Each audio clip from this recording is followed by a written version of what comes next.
ეს ვიდეო დაგეხმარებათ IV იმუნოდეფიციტის ვირუსის სწრაფი თვით ტესტის სწორად გამოყენებაში. გთხოვთ პირველ რიგში ყურადღებით გაიცნოთ ინსტრუქციას და დარწმუნდეთ, რომ პროდუქტის გახსნამდე ოთახში შენარჩუნებულია საშუალო ტემპერატურა. გახსენით ტესტის კოლოფი და მასში მოთავსებული ყველა კომპონენტი დაალაგეთ სუფთა ზედაპირზე. შემდეგ მოემზადეთ სისხლის ნიმუშის ასაღებად.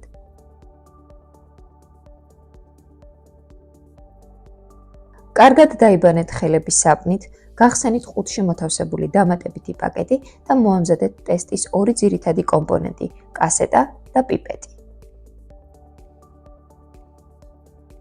არათითი გაიწმინდეთ სპეციალური სპირტიანი ბალიშით, შემდეგ ლანცეტს მოხსენით თავსახური და სწრაფი დაჭერით იჩხლიტეთ თითზე. სისხლის პირველი ნაკადი გაიწმინდეთ, იგი შეგიძლიათ აკონტროლოთ თითების ნელი მასაჟით. პიპეტს არ სჭირდება მოჭერა, ის თავად აიღებს სისხლს. როცა შეივსება მანიშნებელ ზოლამდე, სრულად დააწვეთეთ ეს სიმბოლოს გასწვრივ, ხოლო ბუფერული ხსნარის 2 წვეთი დააწვეთეთ იმავე სიმბოლოს გასწვრივ. ტესტის პასუხს მიიღებთ 10 წუთში, ნუ გააკეთებთ შედეგის ინტერპრეტაციას 20 წუთის შემდეგ. ტესტის საერთო სიზუსტეა 99.8%.